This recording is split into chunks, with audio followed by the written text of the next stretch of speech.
51 coupe. Yeah. And I paid 14 grand for this car, and that's 14 grand I'd like to have back in my pocket. Kind of right now. What can you pay for it? I could give it 10. Well, that wasn't part of my plan. My rule is, if you're gonna take a loss, take it fast. That's a scene from the hit reality show on the Discovery Channel, Fast and Loud. Fast and Loud follows the men of Gas Monkey Garage as they search for old rundown cars, restore them, and sell them for a profit, at least most of the time. This program gives us a look into the world of cars, and since going on the air, has become one of the most popular car shows on television. For more, let's welcome in Richard Rawlings, one of the stars of Fast and Loud. He's also the author of an appropriately titled book, Fast and Loud: Blood, Sweat, and Beers. Richard Rawlings, it is great to have you at Newsmax New York, and we welcome you here to Newsmax Prime. Thank you. Cars, has it been a lifelong love affair for you, Richard? Most definitely. I think the first word I ever said was car. Well, in addition to your verbal skills, somewhere in school you got a real breakthrough moment on mathematics. Can you tell us what happened that kind of revolutionized your thinking about doing math? Well, I was having a problem with math in high school, and my shop teacher actually tried to help, and his words of wisdom were pretty simple. He goes, "Well, you like money, don't you?" I said, "Well, yeah, everybody likes money." He goes, "Well, every time you have a math problem, just put a dollar bill in front of it. It's just numbers." And I got pretty good at math pretty quick. Yeah, you did, and it seems that you have a second sense for business.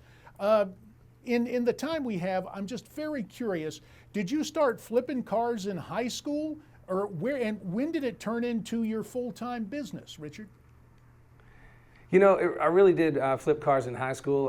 Kept working my way up, trying to get the next better car. Or, I started with, probably a $500 car at the time. And by the time I got out of high school, I had a Bandit Trans Am, which was kind of my goal. And I always did that on a part-time basis. I was a police officer and firefighter early on in life. And then when I had a chance after building a printing and advertising company and selling it, I finally had the opportunity to, pick something that I wanted to do, and decided that cars and motorcycles were what it was going to be.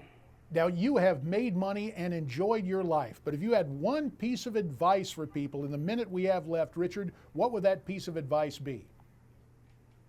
Make money and enjoy your life. I mean, really, it boils down to, family and God and this country of ours. All those things allow us to do whatever we want to do, and that's a great place to be in.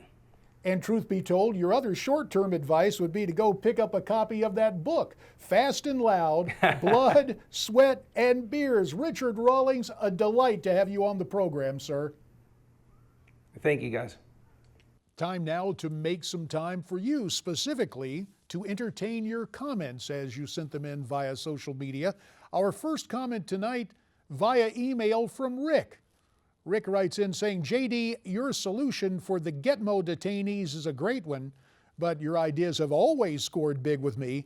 Unfortunately, your solution has zero chance of implementation, especially in the current political climate. If you've missed what I've suggested at this anchor desk and elsewhere on national television, it's what I call the Aleutian solution.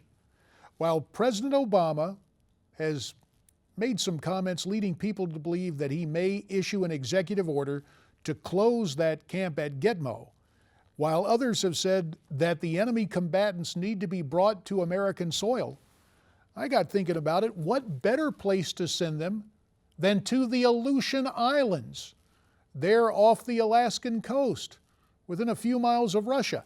There are military bases that have been abandoned on the Aleutians. They could be refitted, and the enemy combatants could be taken out of that tropical climate in Cuba." Now, some other comments coming in. Another via email from Gary, who writes in about the segment involving the Concord, New Hampshire TV presidential project was great. It's really nice to see the candidates making unscripted remarks as if they're speaking directly to us. Thanks to Newsmax Prime for letting us in on an intimate aspect of the presidential campaign from the epicenter of presidential politics, New Hampshire.